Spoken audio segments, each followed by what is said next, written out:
বছর কয়েক আগে এক ফেব্রুয়ারি মাসে অদ্ভুত একটা টেলিগ্রাম পেয়ে আমরা দুই বন্ধুই হকচকিয়ে গেলাম। স্ট্যান্ড ডাকঘরে ছাপ মারা রাত 10:30 নাগাদ জরুরি টেলিগ্রামটা করেছেন ওভারটন নামে একজন। টেলিগ্রামটা হাতে আসার কিছুক্ষণ পরেই হন্তদন্ত হয়ে ঘরে ঢুকলেন এক যুবা পুরুষ। কার্ডে নাম দেখলাম mister Cyril Overton, Trinity college, Cambridge. পেশিবহুল নীরের চেহারাটা দেখবার মতো, কিন্তু সুশ্রী মুখশ্রীতে উত্তেজনা উদ্বেগ স্পষ্ট ফুটে উঠেছে। প্রাথমিক পরিচয় পর্বের পর ভদ্রলোক বললেন, মিস্টার হোমস, কেমব্রিজ ইউনিভার্সিটির রাগবি টিমের ক্যাপ্টেন আমি। বড় দুর্বিপাকে পড়ে গেছি। স্কটল্যান্ড ইয়ার্ডে গিয়েছিলাম। ইন্সপেক্টর মিস্টার স্ট্যানলি হপকিন্স আপনার কাছে পাঠিয়ে দিলেন। আমাদের টিমের সেরা খেলোয়াড় গডফ্রে স্টনটনকে খুঁজে পাওয়া যাচ্ছে না, অথচ আগামীকালই অক্সফোর্ডের সঙ্গে আমাদের খেলা। স্টনটনের উপরেই আমাদের টিমের যত আশা ভরসা। হোমস বলল, দয়া করে গোড়া থেকে গুছিয়ে বলুন ব্যাপারটা। ওভারটন বললেন, গতকাল দলবল নিয়ে কেন্ডলির এক প্রাইভেট হোটেলে আমরা উঠেছি। রাতে শুতে যাওয়ার আগে পর্যন্ত গডফ্রের সঙ্গে আমার কথা হয়েছে। একটু উদ্বিগ্ন মনে হলো, বেশ মেজাজেই ছিল। বলেছিল সামান্য মাথা ধরেছে, তাই চিন্তিত হওয়ার মতো কোনো কারণ দেখতে পাইনি। নিজের ঘরে ফিরে শোয়ার তোড়জোড় করছি, এমন সময় দারোয়ান এসে জানালো কে একজন দাড়িওয়ালা লোকের সঙ্গে গডফ্রে বেরিয়ে গেছে। আগন্তুক নাকি একটা চিঠি পাঠিয়েছিল। সেটা পড়ে উদ্বেগে অস্থির হয়ে নিচে নেমে আসে গডফ্রে। তারপর সঙ্গীকে নিয়ে স্ট্যান্ডের রাস্তায় নেমে একরকম নাকি ছুটতে থাকে। রাতে আর ফিরে আসেনি।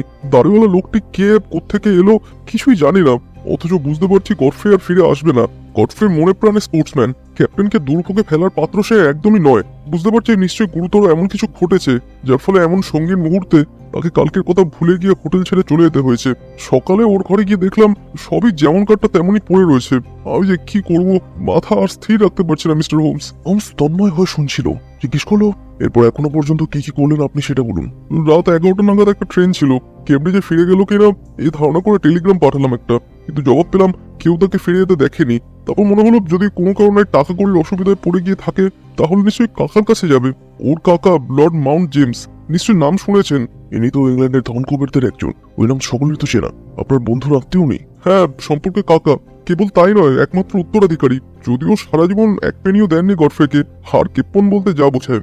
অথচ বুড়ো মরলে সবেরই মালিক হবে গডফ্রে। আমি যতদূর জানি অর্থনৈতিক ব্যাপারে কাকার কাছে যাওয়ার পাত্র সে নয়। তবু একটা টেলিগ্রাম পাঠালাম, কিন্তু কোনো জবাবই পেলাম না। তাহলে তো রাতের ওই দাড়িওয়ালা লোকটা কি খোঁজ করতে হয় দেখছি। ওর চিরকুট পেয়ে আপনার বন্ধুর এমন বিহবল অবস্থা হলো কেন সেটা জানতে তো হবে। কিছুই মাথায় আসছে না মিস্টার হোমস, আমি আর ভাবতে পারছি না। আচ্ছা ঠিক আছে, আপনি যান, আমি দেখছি কি করা যায়। আপনার বন্ধু নিশ্চয়ই কোনো গুরুত্বপূর্ণ কোনো দরকারে আটকে পড়েছে। তার জন্য আর অপেক্ষা না করে আপনি ম্যাচের প্রস্তুতি নিন। চলুন হোটেলের দারোয়ানের সঙ্গে একটু কথা বলে আসি। গডফ্রে স্টনটনের ঘরে বসে দারোয়ানের সঙ্গে কথা বলল হোমস। হোমসের স্বভাবসিদ্ধ কৌশলে অনেক কথাই জানা হয়ে গেল। রাতে স্টনটনের সঙ্গে যে লোকটি দেখা করতে এসেছিল তার বয়স 50 বছর মতো। নিতান্তই সাধারণ চেহারার মানুষ। খুবই উত্তেজিত মনে হয়েছিল তাকে। চিরকুটটা দেখার সময় রীতিমতো হাত কাঁপছিল। স্টনটন নিচে নেমে এসে তার সঙ্গে করমর্দন পর্যন্ত করেনি, কয়েকটা কথার আদান প্রদান করেছিল কেবল। তারপরে দুজনে হনহন করে রাস্তায় বেরিয়ে পড়ে। হলঘরের ঘড়িতে তখন রাত 10:30। হোমসের প্রশ্নের উত্তরে আরও জানা গেল দারোয়ান প্রতিদিন সকাল থেকে রাত 11টা পর্যন্ত ডিউটিতে থাকে। রাত 6টা নাগাদ একটা টেলিগ্রাম এসেছিল মিস্টার স্টনটনের জন্য। তখন তিনি ঘরেই ছিলেন। টেলিগ্রামটা পেয়েই টেবিলের টেলিগ্রাম ফর্মে প্যাড থেকে একটা ফর্মে উত্তরটা লিখে ফেললেন। তারপর নিচেই সেটা নিয়ে পোস্ট অফিসে চলে যান। হোমস টেবিলের ওপরে রাখা টেলিগ্রাম ফর্মগুলো হাত বাড়িয়ে নিয়ে জিজ্ঞেস করলো, এর থেকে নিয়েছেন ফর্মটা? হ্যাঁ স্যার। কি দিয়ে লিখেছিলেন? কলম দিয়ে। হোমস ফর্মগুলো নিয়ে জানলার সামনে গিয়ে পরীক্ষা করে বলল, না, পাওয়া গেল না। পেন্সিলে লিখলে পরের পাতায় লেখার ছাপটা পাওয়া যেত। ডুয়ারসন কলম দিয়ে যখন লিখেছেন, ব্লটিং প্যাডটা একবার দেখা দরকার। বলতে বলতে ব্লটিং পেপারের একটা ফালি ছিঁড়ে নিল। দেখলাম দুর্বোধ্য কতগুলো বিদকুটে অক্ষরে ছাপ পড়েছে তার উপর। কাগজটা উল্টে নিয়ে আমাদের সামনে ধরল হোমস। লেখা কয়টা পরিষ্কার পড়া গেল এবারে, ঈশ্বরের দোহাই আমাদের পাশে দাঁড়ান। হোমস সোজা হয়ে দাঁড়িয়ে বিড়বিড় করে তোমার উচ্চারণ করলো কথাটা। বলল, উদাও হওয়ার কয়েক ঘন্টা আগে গডফ্রে স্টনটন যে টেলিগ্রামটা পাঠিয়েছিল, এটাই সেই খবরের শেষ অংশ। কয়েকটা শব্দ নাগালের বাইরে রয়ে গেল। বোঝা যাচ্ছে তরুণ খেলোয়াড়টি কোনো ঘোরতর বিপদের আঁচ পেয়ে একজনের সাহায্য চেয়ে পাঠিয়েছে। আমাদের শব্দটা দেখে বোঝা যাচ্ছে তার সঙ্গে বিপদাপন্ন আরো একজন রয়েছে। তার কোনো লোকটাই হয়তো সেই দ্বিতীয় ব্যক্তি, এবং তার সঙ্গে মিস্টার স্টনটনের একটা সম্পর্ক নিশ্চয়ই রয়েছে। আমি বললাম, তাহলে যার কাছ থেকে সাহায্য চেয়ে টেলিগ্রামটা পাঠানো হয়েছে তার পরিচয়টা এখন আমাদের জানা দরকার। ঠিকই বলেছ, পোস্ট অফিসের কাউন্টার ফাইল থেকে একমাত্র জানা যেতে পারে এটা। খুবই দুর্ভ কাজ বলছেন, তবু একবার চেষ্টা করে দেখতে হবে। স্টনটনের টেবিলের উপর নোটবই, চিঠি, কিছু বিল পড়েছিল। নিয়ে চেড়ে সেগুলো পরীক্ষা করে কয়েকটা কাগজ হাতে নিয়ে বলল, বিশেষ কিছু নেই এখানে, তবু এই কটা কাগজ আপনার অনুমতি নিয়ে নিজের কাছে রাখছি, ওরা হয়তো কাজে লাগতে পারে। আচ্ছা মিস্টার ওভারটন, আপনার বন্ধুর শরীর স্বাস্থ্য কেমন ছিল? খুবই ভালো, বড় বড় মজবুত শরীর। কোনো অসুখ বিসুখ? না, কখনো দেখিনি। একবার মালাইটাকে সরে গিয়েছিল, আরেকবার বুটের ডগা দিয়ে শট করতে গিয়ে চোট লেগে গিয়েছিল। এছাড়াও কখনো বিছানা নিতে দেখিনি তাকে। কিন্তু আমার তো মনে হচ্ছে কোনো গোপন অসুখ থাকলেও তার থাকতে পারে। দেখা যাক, এই কাগজগুলো আমার সাহায্য করবে। আমাদের কথাবার্তার মাঝে এক আজব চেহারার খড়বাকায় বৃদ্ধ দোরগোড়ায় উপস্থিত হলো। চমকে উঠলাম তার চেহারা এবং কথাবার্তা শুনে। লোকটার কুচকুচে কালো পোশাকে যেন রাজ্যের ধুলো ময়লা জমে আছে, নাড়া দিলেই পড়বে। তার মধ্যে আবার গলায় সাদা নেকটাই ঝুলানো, অমার্জিত গ্রাম্য চালচলন। ঘরে ঢুকেই লাফাতে লাফাতে চিৎকার করে বলে উঠলেন, স্টনটনের কাগজপত্র আপনি পকেটে পুড়ছেন যে বড়? কে আপনি? আমি একজন প্রাইভেট ডিটেকটিভ, ভদ্রলোককে খুঁজে বের করার চেষ্টা করছি। ওহো, ডিটেকটিভ? তা কে আপনাকে অমন কাজে নিয়োগ করলো শুনি? এই যে ইনি মিস্টার স্টনটনের বন্ধু mister Cyril Overton, Scotland yard এনাকে আমার কাছে পাঠিয়েছেন। বুঝতে পেরেছি। টেলিগ্রামটা তাহলে আপনিই পাঠিয়েছিলেন। আমার নাম লর্ড মাউন্ট জেমস। টেলিগ্রাম পেয়ে আর দেরি করিনি, কিন্তু ডিটেকটিভ নিয়োগ করেছেন যে তার খরচটার কি হবে? গডফ্রে আমার বন্ধু, খুঁজে বের করার পর খরচটা ও নিজে দিয়ে দেবে। ওই আনন্দেই থাকুন। যদি কখনো খুঁজে না পাওয়া যায় তখন কি হবে? শুক্রটা আত্মীয় স্বজন বলতে একমাত্র আমি। মশাই, ভালো মানুষের মতো আগেই বলে দিচ্ছি, এই ব্যাপারে এক কানা করিও আমি আমার কাছ থেকে পকেট থেকে খসাবো না। বুঝছেন তো মিস্টার ডিটেকটিভ? আমি কখনো পয়সার অপব্যয় করি না, কিন্তু এই যে কাগজপত্রগুলো শর্টকাচ্ছেন, এর মধ্যে যদি কোনো জরুরি কিছু থাকে তাহলে কিন্তু তার জবাবদিহি আপনাকেই করতে হবে। ভদ্রলোকের কথাবার্তা শুনে খুবই কৌতুক বোধ করছিলাম। হোমস বলল, খুবই ভালো কথা, কিন্তু একটা জিজ্ঞাসা করা আছে আমার। মিস্টার স্টনটনের অন্তর্ধান সম্পর্কে আপনার নিজস্ব কোনো ধারণা? না না, কিচ্ছু না। ও ধারি বয়সের ছোকরা যদি নিজেকে হারিয়ে ফেলে, আমি তার কি করতে পারি? ও সেই গাঁজাখড়ি ব্যাপারেও আমার কোনো মাথা ব্যথা নেই। এই অভিজাত কৃপণ মানুষের কাছ থেকে কিন্তু শেষ পর্যন্ত কোনো তথ্যই পাওয়া গেল না। ভাইপোর ব্যক্তিগত জীবনে কোনো খোঁজখবরই রাখেন না তিনি। লর্ড মাউন্ট জেমসকে বিদায় করে দিয়ে হোটেল থেকে বেরিয়ে এলাম আমরা। সিরিল ওভারটন চলে গেলেন তার নিজের টিমে অন্যান্য বন্ধুদের সঙ্গে কথা বলতে। হোটেল থেকে একটু এগিয়েই টেলিগ্রাফ অফিসটা। হোমস বলল, ওয়াটসন, আপাতত টেলিগ্রামের সূত্র ছাড়া আর কিছুই হাতে নেই আমাদের। কোনো কর্মচারীকে বুঝিয়ে টেলিগ্রামের প্রতিলিপিটা পাওয়া যায় কিনা একবার দেখি। খুবই ব্যস্ত সমস্ত জায়গা, এখানে মুখ ছেড়ে রাখা সম্ভব নয়। অফিসে ঢুকেই দেখা গেল কাউন্টারের রেলিং এর পাশে বসে আছে একটি তরুণী। হোমস এগিয়ে গিয়ে মোলায়েম সুরে তার সঙ্গে কথা বলতে শুরু করলো। আশ্চর্য হয়ে দেখলাম তরুণটি দু একটা কথা বলার পরই কাউন্টার ফয়েল থেকে হাতড়ে একটা ফর্ম আলাদা করে ফেললো। তারপর কাউন্টারের ওপর সেটা বিছিয়ে ধরে হোমসের সঙ্গে কি সব কথা বললো। হোমস ফর্মটা দেখে নিল মুহূর্তের মধ্যে, পরে হেসে ধন্যবাদ জানিয়ে আমার হাত ধরে বেরিয়ে এলো বাইরে। বলল, ওয়াটসন, ঈশ্বরকে ধন্যবাদ, প্রথম চেষ্টাতেই কাজ হাসিল হয়েছে। তদন্ত শুরু করার পয়লা পয়েন্টটা পাওয়া গেল। চলো, কিং ক্রস থেকে একটু ট্রেন ধরতে হবে আমাদের। কেমব্রিজে ডক্টর লেসলি অ্যামস্ট্রং এর বাড়ি ঠুঁ মারতে হবে। সুপ্রাচীন ইউনিভার্সিটি শহরে যখন আমরা পৌঁছালাম তখন দিনের আলো নিভে গেছে। স্টেশন থেকে গাড়ি ধরে বড় রাস্তার উপরে একটা বাড়ির সামনে উপস্থিত হলাম আমরা। তারপর বাটলারকে কার্ড দিয়ে কয়েক মিনিটের মধ্যেই ডক্টর লেসলি অ্যামস্ট্রং এর বসার ঘরে উপস্থিত হলাম। পরিচয়ের পর প্রাথমিক কথাবার্তাতেই ডক্টর লেসলি জানিয়ে দিলেন ডিটেকটিভদের কাজকর্ম তিনি একদম পছন্দ করেন না। তারা ব্যক্তিগত ব্যাপারে গোপন বিষয় নিয়ে নাড়াচাড়া করে, পারিবারিক গোপন ব্যাপার টেনে এনে বাইরের লোকজনের জানার সুযোগ করে দেয়। অপরাধ নিবারণের জন্য পুলিশ বাহিনী যথেষ্ট। হোমস ডক্টর লেসলি আর্মস্ট্রংকে সবিনয় জানিয়ে দিতে কুশল করল না যে আমাদের কাজটা তার ধারণার বিপরীত। ব্যক্তিগত বিষয় যাতে সর্বসমক্ষে প্রকাশ না হয়ে পড়ে সে চেষ্টাই আমরা সর্বতভাবে করে থাকি, কিন্তু পুলিশের হাতে কিছু পড়া মানে সর্বসাধারণের কাছে গোচরে চলে যাওয়া। সর্বশেষে হোমস জানালো, বর্তমানে আমরা এসেছি মিস্টার গডফ্রে স্টনটন সম্পর্কে কিছু জিজ্ঞাসাবাদ করতে। নিশ্চয়ই আপনি তাকে চেনেন? ডক্টর লেসলি বললেন, সে আমার ঘনিষ্ঠ বন্ধু, কিন্তু তার কি হয়েছে? হোমস বলল, কাল থেকে তাকে খুঁজে পাওয়া যাচ্ছে না।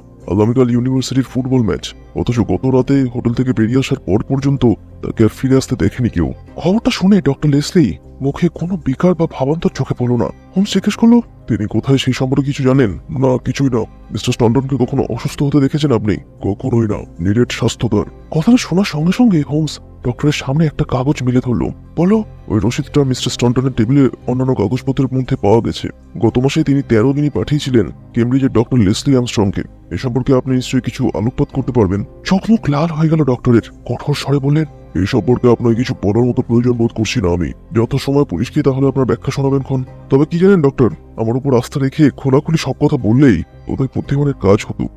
ও ভালো কথা, লন্ডন থেকে মিস্টার গডফ্রে স্টনটন গতকাল সন্ধ্যা 6:15 আপনাকে একটা অত্যন্ত গুরুত্বপূর্ণ টেলিগ্রাম পাঠিয়েছিলেন। তার অন্তর্ধানের সঙ্গে ওই টেলিগ্রামের একটা গূঢ় সম্পর্ক আছে, তাতে আমার সন্দেহ নেই। হোমসের কথা শেষ হওয়ার আগেই রাগে উত্তেজনার চেয়ার ছেড়ে লাফিয়ে উঠলেন ডক্টর, আর সঙ্গে সঙ্গে তখনই বাটলারকে ডেকে অত্যন্ত নির্দয়ভাবে আমাদের বাড়ি থেকে হাঁকিয়ে দিলেন। পথে নেমে এসে হোমস হাসতে হাসতে বলল, আর্মস্ট্রং লোকটা খুবই কড়া ধাতের মানুষ হে। একটু খেলিয়ে তুলতে হবে। দেখছি এই শহরে একটা আস্তানা না নিলেই নয়। আর্মস্ট্রং এর বাড়ির উল্টো দিকে একটা সরাইখানায় গিয়ে উঠলাম আমরা। এদিকে নজর রাখার পক্ষে উপযুক্ত জায়গা এটা। আমাকে ঘরে বসিয়ে দিয়ে টুকটাক তো একটা জরুরি খোঁজ খবর নেওয়ার কথা বলে বেরিয়ে গেল হোমস। রাত 9টা পর্যন্ত একাই পথ চেয়ে বসে রইলাম। সর্বাঙ্গে ধুলি কাদার দাগ মেখে বিমর্ষ মলিন মুখে শেষমেশ ফিরে এলো হোমস। ঠান্ডা খাবার দিয়ে রাক্ষসে খিদে মেটালো। ওই সময় হঠাৎ নিচে ঘোড়ার গাড়ির চাকার শব্দ পেয়ে জানলাতে উকি দিল। এগিয়ে গিয়ে দেখলাম ঝকঝকে একটা ব্রুভাম গাড়ি ডক্টরের দরজার সামনে দাঁড়িয়ে। হোমস বলল, বেরিয়েছেন 6টায়, 3 ঘন্টা পরে ফিরলেন। এরপর তার কাছ থেকে সারাদিনের অ্যাডভেঞ্চারের চমকপ্রদ বিবরণ শোনা গেল। সরাইখানার উঠোনে গ্রামের একজনের কাছ থেকে কথায় কথায় ডক্টর লেসলি আর্মস্ট্রং এর সম্পর্কে খোঁজখবর নিয়েছিল হোমস। কোচওয়ানের সঙ্গে ও ভাব জমাবার চেষ্টা করেছিল, কিন্তু সুবিধা করতে পারেনি কিছু। আর্মস্ট্রং প্রতিদিনই নাকি একবার করে, আবার কখনো কখনো 2বার করে গাড়ি নিয়ে গ্রামের দিকে যান। খবরটা পেয়েই আজ সন্ধ্যা নাগাদ ব্রুহামে পিছু নিয়েছিল হোমস। একটা সাইকেল ভাড়া করে গাড়ির পেছন পেছন শহর ছেড়ে গায়ের পথে গিয়ে নেমেছিল। চলতে চলতে আচমকা গাড়িটা পথের ওপর দাঁড়িয়ে পড়ে। শখানেক গজ দূরে হোমসও দাঁড়িয়ে গিয়েছিল। এমন সময় গাড়ি থেকে নেমে হোমসের সাইকেলের কাছে এগিয়ে এসে বিদ্রুপে সরে তাকে সাইকেল নিয়ে নির্দ্বিধায় এগিয়ে যাওয়ার প্রস্তাব করেন ডক্টর। লজ্জিত বিব্রত হোমস বাধ্য হয়ে সাইকেল নিয়ে এগিয়ে যায়, কিন্তু তারপর আর কোনো পাত্তা পায়নি ব্রুহামের। এখন দেখো, আমার পরেই ফিরে এলো গাড়িটা। উত্তরোত্তর ভদ্রলোক আমার কৌতূহল বাড়িয়ে চলেছেন। কেউ তাকে অনুসরণ করছে কিনা এই ব্যাপারে ভদ্রলোক খুবই সতর্ক হয়ে আছেন। এই রহস্যটা ভেদ করতে হবে। ভাগ্যিস পোস্ট অফিসের মেয়েটির কাছ থেকে আর্মস্ট্রং এর ঠিকানাটা বার করতে পেরেছিলাম। আমার দৃঢ় বিশ্বাস গোটা ব্যাপারটা চাবিকাঠি ইনি হাতের মুঠো নিয়ে রয়েছেন। লন্ডনে নতুন কিছু ঘটলো কিনা জানার জন্য ওভারটনকেও একটা টেলিগ্রাম করে দিয়েছি। ততক্ষণ ডক্টর আর্মস্ট্রং এর গতিবিধিটা বুঝবার চেষ্টা করতে হবে আমাদের। পরদিন সকালে একটা অদ্ভুত ঘটনা ঘটল।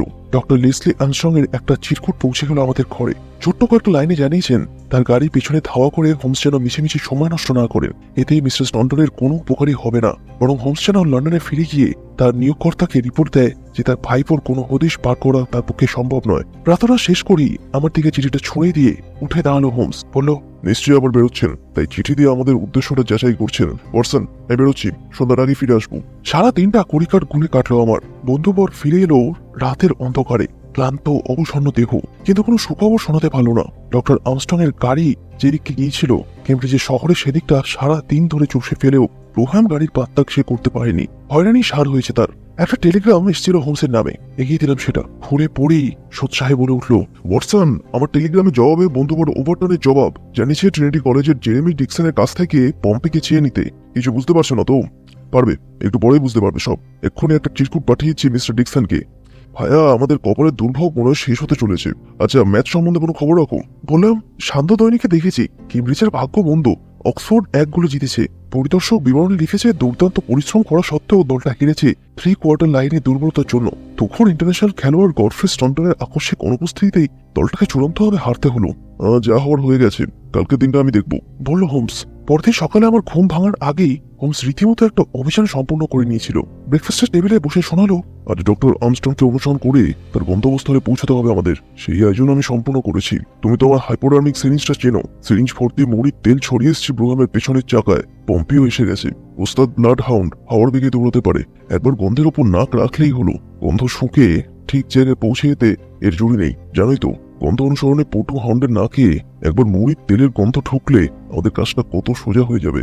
কয়েক মিনিট পরেই শব্দ শুনে বুঝতে পারলাম ব্রুহাম গাড়িটা ডক্টরের বাড়ির সামনে থেকে বেরিয়ে গেল। হোমস জানলায় ঝুঁকে পড়ে বলল, ওয়াটসন, গাড়ির পেছনের জানলা দিয়ে ডক্টরকে পরিষ্কার দেখতে পেলাম। চলো, কাজ শুরু করা যাক। নিচে এসে আস্তাবল থেকে পম্পিকে বের করে আনলো হোমস। সাদা আর খয়েরি মেশানো একটা হাউন্ড, মোটাসোটা লটপটে কান। ডক্টরের দরজার সামনে সে পম্পিকে নিয়ে গেল। পলকের মধ্যে চারদিকের গন্ধ শুকে নিল পম্পি। তারপরেই গো গো শব্দে গর্জে উঠে এগিয়ে চলল রাস্তা দিয়ে।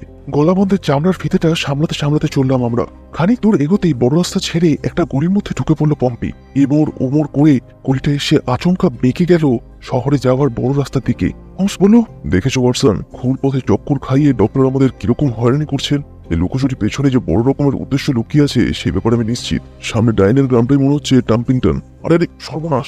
বলতে বলতে হোমস পম্পিকে টেনে নিয়ে পথের পাশের ঝোপের আড়ে গা ঢাকা দিল। তারপর বলল, ওয়াটসন, দেখো মোড় ঘুরছে ব্রুহাম গাড়িটা, শিগগির গা ঢাকা দাও। ঝোপের আড়ালে লুকোতে না লুকোতেই ব্রুহাম গাড়িটার ঘরঘর শব্দে রাস্তা কাঁপিয়ে সব এগিয়ে বেরিয়ে গেল। ডক্টর আর্মস্ট্রং এর মূর্তিটার নজরে পড়ল আমার। দুঃসহ যন্ত্রণা আর বিমর্ষ কাতরতার মূর্তি যেন। হোমস বেরিয়ে এসে পাশের একটা ক্ষেতের ফটো পেয়ে ঢুকে পড়ল ভেতরে। অমনি পম্পি রীতিমতো চেঁচামেচে জুড়ে দিল। একটা পায়ে চলা পথ এগিয়ে গিয়ে শেষ হয়েছিল একটা নিরালা কটেজের সামনে। রাস্তার উপরে ব্রুহামের চাকার দাগ নজরে পড়ল। সবের মধ্যে কুকুরটাকে বেঁধে রেখে আমরা এগিয়ে গেলাম ধুলো কাদায় জীর্ণ দরজাটার সামনে। দু চারটে টোকা মেরে কোনো জবাব না পেয়ে পাল্লা ঠেলে হল ঘরে ঢুকে পড়লো হোমস। ওটা ঘরটাই যেন বিষাদে আচ্ছন্ন, কেউ কোথাও নেই, কিন্তু ভেতর থেকে ভেসে আসছিল বহুত একটা গোঙানি শব্দ। সহসা পিছিয়ে এসে পথের দিকে তাকিয়ে চিৎকার করে উঠল হোমস। ওয়াটসন, ব্রুহাম গাড়ি, ডক্টর দেখছি আবার ফিরে আসছেন। আর দ্বিধা নয়, শিগগির ভেতরে চলো। দৌড়ে সিঁড়ি বেয়ে উঠতে লাগলাম দুজনে। একটা করুণ সুরের কান্না কানে এলো, ফুপিয়ে ফুপিয়ে কেউ যেন কাঁদছে। একটা ভেজানো দরজা ফুলে ভেতরে ঢুকে গেল হোমস, পেছনে আমি। কিন্তু ঘরে যে দৃশ্য দেখলাম, স্তব্ধ হয়ে দাঁড়িয়ে পড়তে হলো আমাদের। শয্যায় শায়িত এক সুন্দরী তরুণীর প্রাণহীন দেহ নিথর হয়ে আছে, আধবুঝে সুন্দর দুটি নীল চোখ। শয্যার প্রান্তে হাঁটু মুড়ে বসে কাপড় চোপড়ের ওপর মুখ গুজে ফুলে ফুলে কাঁদছে বলিষ্ঠ দেহের একটি তরুণ। শোকে অভিভূত হয়ে আছে মানুষটি। নিঃশব্দে এগিয়ে গিয়ে তার কাঁধ স্পর্শ করল হোমস। মিস্টার স্টনটন, বড্ড দেরি হয়ে গেল ডক্টর, বড্ড দেরি হয়ে গেল। ডক্টর আর্মস্ট্রং ভেবে আক্ষেপে ফুঁপিয়ে উঠলেন স্টনটন। হোমস সবে বলতে শুরু করেছে, তার অন্তর্ধানের পর আমরা এসেছি তার সন্ধান করতে। এমনি সময় সিঁড়িতে পায়ের শব্দ শোনা গেল। পরক্ষণে দরজার সামনে এসে দাঁড়ালেন ডক্টর আর্মস্ট্রং। আপনারা পৌঁছে গেছেন দেখছি, সময়টা ভালোই বেছে নিয়েছেন। ইচ্ছা থাকলেও আপনাদের এই অনধিকার প্রবেশের উপযুক্ত জবাব আমি এই মুহূর্তে দিতে পারছি না। শান্ত সমীহ মাখা স্বরে হোমস বলল, মাফ করবেন ডক্টর আর্মস্ট্রং, আমার আপনার মধ্যে দু একটা ব্যাপার পরিষ্কার করে নেওয়া দরকার। মনে হচ্ছে আমাদের উভয়ের উদ্দেশ্য এক। আমরা ঠিক বুঝতে পারছি না, এই যা। ডক্টরকে সঙ্গে নিয়ে নিচে নেমে এলাম আমরা। ছেড়ে বসে হোমস বলল, প্রথম কথাটা হলো, লর্ড মাউন্ট জেমসের হয়ে আমি কাজ করতে আসিনি। তাছাড়া তার প্রতি আমার সহানুভূতির অভাব আছে। পারিবারিক কোনো কেলেঙ্কারি সাধারণত যাতে প্রকাশ না পড়ে, সে ব্যাপারে আপনি আমার সম্পূর্ণ সহযোগিতা পাবেন, অবশ্যই যদি এর মধ্যে অপরাধমূলক কিছু না থাকে। হোমসের আন্তরিক কথা শুনে একেবারেই নরম হয়ে গেলেন ডক্টর আর্মস্ট্রং। এগিয়ে এসে হোমসের হাতে হাত মিলিয়ে বললেন, মিস্টার হোমস, আপনাকে অন্তর থেকে ধন্যবাদ জানাতে পারছি। স্টনটন বেচারাকে এই অবস্থায় ফেলে রেখে বেরিয়ে গিয়েও চলে যেতে পারিনি আমি। ভাগ্যিস ফিরে এসেছিলাম, তাই দেখা হয়ে গেল আপনার সঙ্গে। ব্যাপারটা নিশ্চয় অনুমান করে দিতে পেরেছেন আপনি। বছরখানেক আগে লন্ডনে থাকার সময় ল্যান্ডলেডির মেয়েটিকে ভালোবেসেছিল স্টনটন। বড় ভালো মেয়ে। ওদের বিয়ের ব্যাপারটা জানতাম কেবল আমি। বিভিন্ন গুণের জন্যই স্টনটনকে পছন্দ করতাম আমি, তাই আমার উপরে তার আস্থার অভাব ছিল না। ওর কাকা বুড়ো লর্ড জেমসকে নিয়েছিল ওর ভয়। স্টনটন তার সম্পত্তির উত্তরাধিকারী, নিজের পছন্দে বিয়ে করেছে জানতে পারলে বুড়ো রাতারাতি উইল পাল্টে ফেলবে। তাই গোপনেও নিভৃতে কাজটা করতে হয়েছে ওদের। একজন পরিচালক আর আমি ছাড়া এইসব ব্যাপার আর কারোর জানার কথা নয়। কিন্তু বুঝতে পারলাম না আপনি কি করে হদিশ পেলেন। ভালোই ছিল ওরা, কিন্তু হঠাৎ করে ঈশ্বর বিরূপ হলেন। দুরারোগ্য ক্ষয় রোগে আক্রান্ত হলেন স্টনটনের স্ত্রী। ওই অবস্থায় রেখে লন্ডনে খেলতে যেতে হয়েছিল স্টনটনকে। না গিয়ে উপায়ও ছিল না, তাহলে কারণ দর্শাতে হতো। আর তখনই ব্যাপারটা 10 কান হয়ে পৌঁছে যেত লর্ড জেমসের কানে। ওকে চাঙ্গা রাখবার জন্যই একটা টেলিগ্রাম পাঠিয়েছিলাম আমি। এখানে থেকে আর কিছুই করবার ছিল না, ম্যাচটা খেলে আসতে পারতো। আমার টেলিগ্রামের জবাবে আমাকে টেলিগ্রামটা পাঠিয়ে অনুরোধ করে জানালো যেন সব দিকে দেখে রাখি। ওই টেলিগ্রামটাই আপনি দেখেছিলেন, কিন্তু কি করে যে দেখলেন কিছুই ভেবে পাচ্ছি না আমি। মিস্টার হোমস, আপনি সত্যি অসাধ্য সাধন করতে পারেন। অসুখের খবরটা জানিয়েছিলাম স্টনটনের শ্বশুরকে। অস্থির হয়ে তিনি লন্ডনে গিয়ে জানিয়ে দিলেন তাকে। ফলে খেলা ফেলে ছুটে এলো এখানে। কি বলবো, আজই সকালে চলে গেল আমাদের ছেড়ে সে। মিস্টার হোমস, সবই তো শুনলেন। আপনি এবং আপনার বন্ধুর প্রতি আমার পূর্ণ আস্থা আছে, তাই সব কথা খুলে বলতে পারলাম আপনাদের। অভিভূত বিষাদ মলিন হোমস দাঁড়িয়ে উঠে করমর্দন করলো ডক্টর আর্মস্ট্রং এর সঙ্গে। তারপর ঘুরে দাঁড়িয়ে বলল, চলো ওয়াটসন।